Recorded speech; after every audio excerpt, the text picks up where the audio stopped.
A hi hello everybody welcome to our channel మన stars. మనం ఎప్పుడు కూడా history is always a mystery అంటూ ఉంటాం కదా. అలాంటి చరిత్రలో చాలా గొప్ప గొప్ప వీరుల గురించి కూడా మనకి ఇప్పటి వరకు తెలియని చాలా కథలు మన తెలుగులోనే మన చారిత్రాత్మకలో ఉండడం జరిగింది. మరి అలాంటి ఒక చారిత్రాత్మక వీరుడి గురించి భక్త కన్నప్ప అంటూ April 25th the mega pan India సినిమాగా మంచు విష్ణు గారి సినిమా మన ముందుకు తీసుకురావడం జరుగుతుంది. మరి సినిమాకి ద మెయిన్ రైటర్గా మనకి the legendary writer Akella Sivaprasad garu మనతో ఉండడం జరిగింది. సార్తో మాట్లాడి ఈ జర్నీ గురించి, ఆయన జర్నీ గురించి చాలా విషయాలు తెలుసుకున్నాం. Let's go. సార్ నమస్తే సార్. నమస్తే అండి. సార్ మిమ్మల్ని కలవడం అసలు చాలా సంతోషం. ఎందుకంటే మీ ప్రయాణమే అసలు చాలా గొప్పగా ఉంటుంది. తెలుగు చిత్ర పరిశ్రమలో కానీ, తెలుగు ప్రేక్షకులతో కానీ మీరు అలాంటి సినిమాలకి కథలు అందించడం కానీ, రాయడం కానీ ఇవన్నీ జరిగింది. ఒక నాటకంతో మొదలైన మీ సినీ ప్రయాణం, ఆ తర్వాత ఆ నలుగురు, అలా ఒక్కొక్క సినిమా రీసెంట్గా రంగమార్తాండ వరకు ఆగింది. ఇప్పుడు భక్త కన్నప్పతోని ఈ ప్రయాణం ఇంకెంత అద్భుతంగా జరిగింది సార్. ఈ భక్త కన్నప్ప అనేది ఒక అల్టిమేట్ మూవీ అండి. అంటే జీవితంలో కొంతమందికి కొన్ని వరాలు వస్తుంటాయి. వరం అనేది ఒకేసారి వస్తుంది. ఆ వరమే జీవితాన్ని మార్చేస్తుంది. అలాంటి సినిమా కన్నప్ప. ఎందుకంటే బేసికల్గా ఇది ఒక గొప్ప యజ్ఞం అండి. మహాయజ్ఞం చేశారు మోహన్ బాబు గారు, విష్ణు గారు వాళ్ళ సంకల్పం ఎలాంటిదో కానీ మహాయజ్ఞం చేయబట్టి మా అందరినీ, అంటే ఆ డైలాగ్ రైటర్ గారిని నన్ను తీసుకుని, అసలు ఒక మీరు ఏమైనా ఊహించండి, ఒక నార్మల్గా ఒక విషయం చెప్తాను. ఒక విదేశాలకి బోల్డ్ మంది ఆర్టిస్టులు తీసుకెళ్ళడం కామన్, డ్యాన్స్ వాళ్ళని తీసుకెళ్ళడం కామన్, అయితే డైరెక్టర్ తీసుకెళ్ళడం కామన్. కానీ ఒక డైలాగ్ రైటర్ని ఒక 3 నెలల పాటు వేరే దేశానికి తీసుకెళ్ళి, ఎందుకు ఆల్రెడీ అప్పటికి స్క్రిప్ట్ మేము పూర్తి అయిపోయింది, డైలాగ్ రైటింగ్ మొత్తం వెర్షన్ అయిపోయింది. కానీ మనకి న్యూజిలాండ్లో వచ్చేటికి పెద్ద పెద్ద వాళ్ళు, మోహన్ బాబు గారు, విష్ణు గారు, అట్లాగే మోహన్ లాల్ గారు, శరత్ కుమార్ గారు, మధుబాల గారు, రఘుబాబు, వీళ్ళందరూ, అదుర్స్ రఘు, ఇలాంటి పెద్ద పెద్ద వాళ్ళందరూ వస్తున్నారు. ఎప్పుడు ఏ చిన్న అవసరం వచ్చినా సరే కరెక్ట్గా డైలాగ్ రైటర్ మనకి అందుబాటులో ఉంటుందని ఒక ఉద్దేశంతో తీసుకెళ్లారు. మీరు ఆలోచించండి, అంటే చాలా రకాలుగా, అంటే ఎకనామిక్స్గా వీళ్ళు లెక్కలు వేసుకునే వాళ్ళు. అలాంటప్పుడు ఒక సినిమా కోసం ఒక రైటర్ని వేరే, నాకు తెలియదు, అంటే ఇంతకుముందు ఏమైనా తీసుకెళ్లారేమో తెలియదు, బహుశా ఆర్టిస్టులు, రచయితలు అయిన వాళ్ళని తీసుకెళ్ళి ఉంటారు. కానీ ఎక్స్క్లూజివ్గా రైటర్, అది కూడా డైలాగ్ రైటర్ని మాత్రం తీసుకెళ్ళడం నేను అనుకోవడం. ఇది అంటే ఏంటి, కేవలం ఆయన సంకల్పం ఒకటి, అది భగవంతుడు ఆయనకి ఇచ్చింది ఒకటి, ఆయనకి ఇచ్చిన గొప్ప మనసు ఒక వరం, నాకు దొరికిన వరం అనుకుంటున్నాను. సార్ భక్త కన్నప్ప గురించి తెలుగు ప్రేక్షకులందరూ కూడా చాలా బాగా ఎదురు చేస్తారు. కానీ ఇంకొక క్వశ్చన్ మార్క్ ఏంటంటే, అసలు షూటింగ్ మొత్తం కూడా న్యూజిలాండ్లోనే ఎందుకు జరిగింది, ఫారెన్లో? ఒక ఇండియన్ సినిమా, ఒక ఇండియన్ ఆరిజిన్తో ఉన్న స్టోరీని తీసుకొని న్యూజిలాండ్లోనే షూటింగ్ మొత్తం ఎందుకు కంప్లీట్ చేశారు? ఇది ఒక క్వశ్చన్ మార్క్ చాలా ఎక్కువ ఉంది సార్. ఒక డైలాగ్ రైటర్గా స్టోరీ గురించి కానీ మీకు ఆల్రెడీ ఒక నాలెడ్జ్ ఉంది కాబట్టి, what is the reason? Reason అంటే అండి, యాక్చువల్గా ఏంటంటే ఒక కొత్త ప్రపంచాన్ని అండి మనం దాదాపుగా మనం లెక్కేసుకుంటేనండి, మనకి పూర్వం నుంచి చూస్తే, అంటే దుర్జటి రాసిన కాళహస్తి సినిమా వచ్చింది, కానీ అంతకుముందు బసవ పురాణం కానీ చూస్తే మీకు ఒక 6వ శతాబ్దం 7వ శతాబ్దం నుంచి ఉంటుంది. అంత క్రితం కూడా చూస్తే మీకు 2వ శతాబ్దం వరకు చూడాల్సి వస్తుంది. అప్పుడు చూస్తే అప్పటి దేశ మానకాల పరిస్థితులు అవన్నీ మన ఎవరికి ఐడియాలు లేవండి, ఒక ఊహలోనే ఉంటుంది. అంటే ఇప్పుడు 100 ఏళ్ల క్రితం అంటే మనకి హిస్టరీ ఉంటుందండి, కొన్ని దశాబ్దాల కొన్ని శతాబ్దాల క్రితం అంటే మనకి ఊహ ఉండదు. అది కాక మెయిన్గా ఏంటంటే, దేవుడు ఎక్కడ లేడు చెప్పండి, విశ్వనాథుడు అంటారు కదా శివుడిని. ఇక్కడ న్యూజిలాండ్లో ఉన్నారు. ఇంకో ఇంట్రెస్టింగ్ విషయం చెప్తాను మీకు.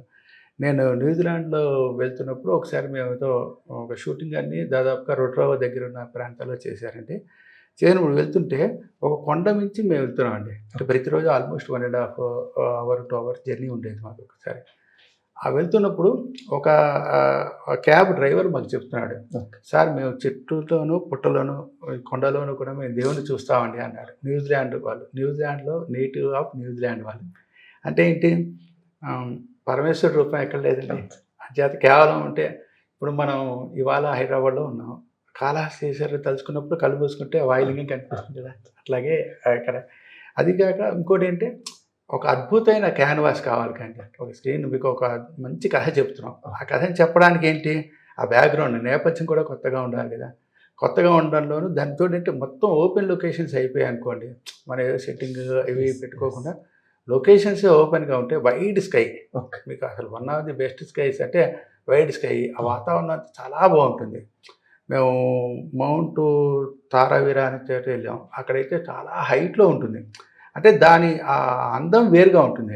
అంటే ఒకసారి అంటే ప్రత్యేకంగా ఈ కావ్యానికి ఇక్కడే అనేది నిర్ధారణ లేదు. బట్ దానికి ఏంటంటే విశ్వం అంతా విశ్వేశ్వరుడు ఉన్నాడు కనుక బహుశా అందులో న్యూజిలాండ్ కూడా ఉంది కనుక అలా అయింది. చాలా గొప్పగా చెప్పారు సార్. అంటే చాలా తెలుగు ప్రేక్షకులే కాదు, ఇండియన్ ఇలా కన్నప్ప గారి గురించి తెలుసుకోవాలి, ఆయన చరిత్ర గురించి తెలుసుకోవాలి. బట్ డైలాగ్ రైటర్గా మీకు 2 ఛాలెంజెస్ ఉన్నాయి సార్. ఇప్పుడు ఉన్నదాన్ని ఉన్నట్లుగానే చెప్తూ జనాలకు అర్థమయ్యేలా ఒకటి మీరు ఆ మాటలు పొందుపరుస్తూ ఉండాలి. ఆ నలుగురు నుంచి రంగమార్తాండ వరకు ఎంతోమంది గొప్ప నటులతో పనిచేసి వాళ్ళకి తగ్గట్టుగా మాటలు రాసి ప్రేక్షకుల నుంచి చాలా మెప్పు పొందారు. ఇప్పుడు అంతమంది గొప్ప నటులు అందరినీ కన్నప్పలోనే తెచ్చి అందరికీ ఒకే సినిమాలో రాసి ప్రేక్షకులను మెప్పిస్తూ కన్నప్పగా మరొక అడుగు ముందుకయ్యారు. ఇది డైలాగ్ రైటర్గా ఎలా అచీవ్ చేశారు? అంటే ఇది ఒక అద్భుతం అండి. దీనికి ఒక కారణం చెప్తాను. ఏంటంటే ఆల్రెడీ వీళ్ళు కథ విష్ణు గారు ఎప్పుడైతే మనసులో వచ్చిందో తర్వాత అద్భుతంగా ఒక పెద్ద పెద్ద వాళ్ళందరూ కలిసి దీన్ని డెవలప్ చేశారండి. కథగా డెవలప్ చేసి ఆల్మోస్ట్ ట్రీట్మెంట్ బ్రహ్మాండమైన ట్రీట్మెంట్ చేతిలో పెట్టారు. అంటే నా అదృష్టం ఏంటంటే వీళ్ళు ఇంతవరకు పడిన రీసెర్చ్ కానీ అదంతా కాకుండా డైరెక్ట్గా నాకు అది వచ్చింది. అది వచ్చాక కూడా ఏంటంటే మోహన్ బాబు గారు, విష్ణు గారు మనం ఒక డైలాగ్ రాశాక విష్ణు గారు ఒక ఫస్ట్ మాట్లాడినప్పుడు అన్నారు, ఏమండి మన ఈ తరం జనరేషన్కి సంబంధించిన కథ కనుక ఖచ్చితంగా మీరు ఏదో ఒక భాషా ప్రయోగాలు అవి ఇవి అని కాకుండా హాయిగా ఉండాలి, at the same time depth ఉండాలి. ఏదో క్యాజువల్గా మాట్లాడుకున్నట్టుగా అంటే ఒక మన ఇంట్లో వ్యవహారికంగా మాట్లాడుకున్నట్టుగా ఉండాలి, అదే రకంగా దాంట్లో ఒక అద్భుతమైన డెప్త్ ఉండాలి. ఈ 2 ఆలోచించండి అన్నారు. అది మనం రాసాకనండి విష్ణు గారు చదివేవారు, ఆయన ఏమైనా ఒకటి రెండు సజెషన్స్ చేసేవారు.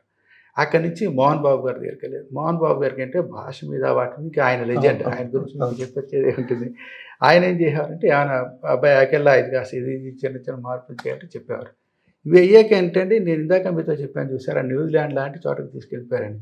న్యూజిలాండ్లో తీసుకెళ్ళాక మోహన్ లాల్ గారు ఉన్నారనుకో, ఆయన ఒక అద్భుతమైన యాక్టర్ అండి. అంటే వాళ్ళతో కూర్చున్నప్పుడే అరే మనం ఇంకొక చిన్న మాట ఇలా సజెస్ట్ చేయొచ్చా, అది ఆ ఊహ నాకు వచ్చిన, డైరెక్టర్ గారికి వచ్చిన, విష్ణు గారికి వచ్చిన, మోహన్ బాబు గారికి వచ్చిన దాన్ని తక్కువ ఇన్కార్పొరేట్ చేసేసేవాళ్ళం. అంటే మీరన్నట్టు ఇంతమంది లెజెండ్స్తో చేసేటప్పుడు వాళ్ళ అనుభవం కానీ ముఖ్యంగా మోహన్ బాబు గారి అనుభవం మనకు బాగా ఉపయోగపడింది సార్. అలాగే మోహన్ లాల్ గారు స్క్రిప్ట్ మలయాళంలో రాసుకుని ఆయన వచ్చి ఆయనంటే ఆల్మోస్ట్ 1 month బిఫోరే ఆయన దగ్గరికి వెళ్ళిపోయిన స్క్రిప్ట్.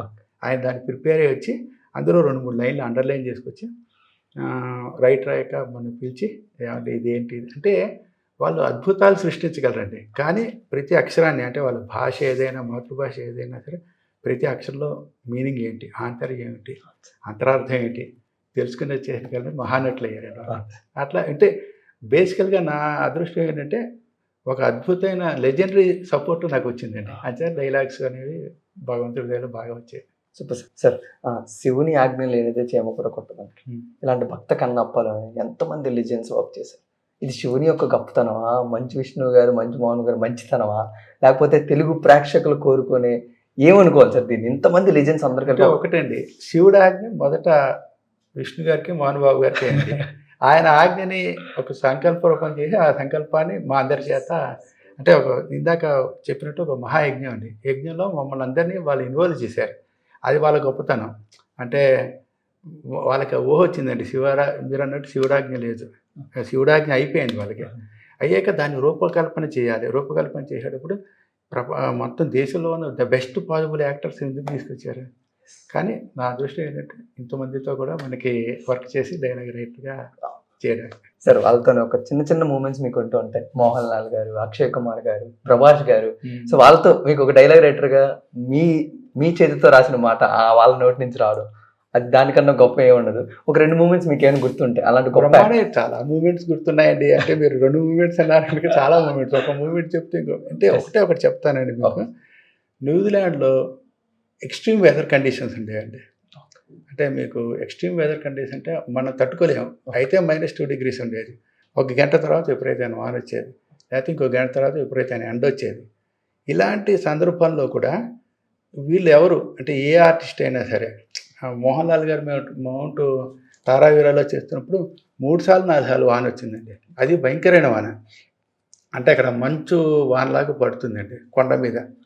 ఆయన దానిదే అనుకోలేదు అవడం. అయిననే అక్కడ దగ్గరలో ఉన్న మనకి టెంట్ లాంటిది వేశారు, అక్కడికి వెళ్ళి కూర్చోవడం, మళ్ళీ రావడం. అసలు నేను ఆశ్చర్యపోయేవాడిని. ఎందుకంటే మేమంతా 5:30కి మార్నింగ్ రెడీ అయిపోయేటప్పటికి విష్ణు గారు ఆల్రెడీ తెల్లారుజామున 3కి లేచి మేకప్ అయ్యేవారు. ఆయనకి ఆల్మోస్ట్ 2 అవర్స్ పట్టేది. 1 అవర్, 2 అవర్స్ పట్టేది. వీళ్ళంతా అసలు ఎప్పుడు పడుకున్నారు, ఎప్పుడు లేచారు, ఎప్పుడు ప్లానింగ్ చేసుకున్నారో అవి మనకి అర్థమయ్యేది కాదు. అంటే అలాగే మీకు ఒక విషయం చెప్పాలంటే ఒకసారి డ్రోన్‌లో ఒక షాట్ చేస్తున్నాడు. తర్వాత మీకు వైరల్ కూడా అయింది అది. అది ఆయనకి భుజానికి తగిలిందండి. ఆ పొరపాటున అంటే అది ఎక్కడ టెక్నికల్‌గా మిస్టేక్ అనేది నాకు ఎగ్జాక్ట్‌గా తెలీదు గానీ. బట్ మేము అనుకున్నాం అంటే అరే ఈయనకి తగిలింది కనీసం ఒక 2 రోజులైనా ఆయన రెస్ట్ తీసుకుంటారనుకుంటే సేమ్ అది తగిలిందండి. ఆ మర్నాడు మళ్ళీ ఏదో వానొచ్చి ఆగిందేమో, వానొచ్చి ఆగింది చిన్న వాతావరణ పరిస్థితి. మర్నాడు మళ్ళీ మార్నింగ్ వచ్చి ఆకలి గారు వచ్చేసి ఎక్కడున్నారండి అన్నారు. అంటే చూడండి అంటే ఇవన్నీ అద్భుతమైన మూమెంట్స్ కదండి. ఇంకోటంటే విష్ణు గారి దాంట్లో ఒక అల్టిమేట్ గమనించింది నేను, మేము దూరంగా వెళ్ళానండి. ఆల్మోస్ట్ 1.5 అవర్స్ ట్రావెల్ ఉండేది. ఆల్రెడీ ఆయన దగ్గర స్క్రిప్ట్ వెళ్ళిపోయి ఉంటుంది. ఆయన చదివే ఉంటారు. ఆయన ఆకలి గారు మీరు నాతో పాటు వెహికల్‌లో వచ్చేసేవారని. ఆయన నేను వెళ్తుంటే ఆయన ఏమండి చదువుతుండండి అంటే నేను డైలాగ్ చదివాను. చదువుతుంటే ఆయన ఇదే డైలాగ్ రిపీట్ చేస్తుండేవారు. ఆల్రెడీ అంతకుముందే ప్రిపేర్ అయింది. అంటే చూడండి ఇంత కష్టపడతారు కదా అని. అందుచేత అందరూ కష్టపడ్డారు. ఇలాగే మోహన్ లాల్ గారు ఆయన ఒక చిన్న వాక్యం కింద అండర్లైన్ చేసుకొచ్చి దీని మీనింగ్ ఏంటండి నాకు ఇంగ్లీష్‌లో చెప్పండి, హిందీలో చెప్పండి అని అర్థం చేసుకుని ఓహో ఇది ఇలా చెప్పాలా అన్నారు. మోహన్ బాబు గారి సంగతి తెలియంది. ఆయన ప్రతి ఆ వాక్యాన్ని పట్టుకుని ఆయనే చెప్పేవారు. ఏమయ్యా మన తప్పు చెప్పేవయ్యా అనేవారు. అంటే మన ప్రొనౌన్సియేషన్లో తేడా వచ్చిన. సో ఇలాంటివి బోల్డ్ మూమెంట్స్ ఉన్నాయండి. Beautiful sir. ఒక లాస్ట్ ఒక 2 ప్రశ్నలతోనే దీన్ని ముగిస్తాను సార్. ముందుగా ప్రభాస్ గారి క్యారెక్టర్ గురించి అందరూ చాలా ఎగరగా వెయిట్ చేశారు. ముందు ఆయన శివయ్య క్యారెక్టర్ అనుకున్నాం, తర్వాత ఇది చేంజ్ అయింది. సో మీకు తెలిసినంత వరకు ఆయన నిడివి ఎంత ఉండబోతుంది, ఆయన పర్ఫార్మెన్స్? నాకు నిడివి అంతా తెలుసండి, కానీ ఒక అద్భుతాన్ని మనం అందరూ చెప్పేసుకోవాలి కదా. అద్భుతాన్ని అద్భుతంగానే చూద్దాం. Okay sir. సో సార్ ఎన్ని రోజులు వర్క్ చేసి ఉంటారు సార్ ప్రభాస్ గారు భక్త కన్నప్ప? అంటే చాలా రోజులే చేశారండి. దానికి అంటే మనం ఇలా ఇన్ని రోజులని స్పెసిఫిక్గా చెప్పలేను, కానీ ఇది చాలా రోజులు వర్క్ చేశారు. ఆయన కూడా స్క్రిప్ట్ ప్రిపేర్ అయ్యి వచ్చేసారు. ఆయన కూడా ముందర వెళ్ళిపోయిందండి. వీళ్ళందరూ ప్రభాస్ గారికి కానీ, మోహన్ లాల్ గారు కానీ, శరత్ కుమార్ వీళ్ళందరూ స్క్రిప్ట్ వెళ్ళిపోయింది. వాళ్ళు హాయిగా ప్రిపేర్ అయ్యి వచ్చేసారు. సార్ ఫైనల్గా ఒక్క ప్రశ్న సార్. మిమ్మల్ని ఇలా నించోబెట్టి మీ ప్రయాణం గురించి మాట్లాడే అంత సమయం నాకు లేదు, ఎందుకంటే కూర్చోబెట్టి అంత మాట్లాడుకోవచ్చు. బట్ మీరు రాసిన ప్రతి సినిమాకి మీ మనసుకు చాలా దగ్గరైన ఒక 2-3 సినిమా పేర్లు సార్.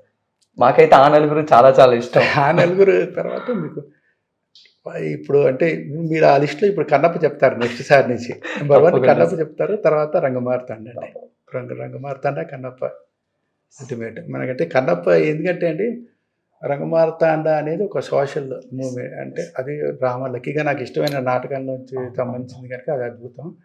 తర్వాత ఇది ఏంటంటే దీంట్లో భక్తి కలిసిందండి.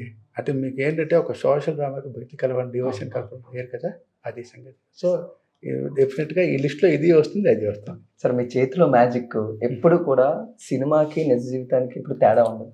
ఆ నలుగురు కానీ, రంగమార్తాండ కానీ మా మధ్యన తిరిగిన అలాంటి ఒక క్యారెక్టర్లు తీసుకొచ్చి చాలా అందంగా మాకు జీవితాన్ని చూపిస్తూ ఉంటారు. Thank you so much sir. ఎందుకంటే అంత మంచి మంచి సినిమాలు మేము ఎంజాయ్ చేస్తున్నాం మీ చేతితో రాసింది.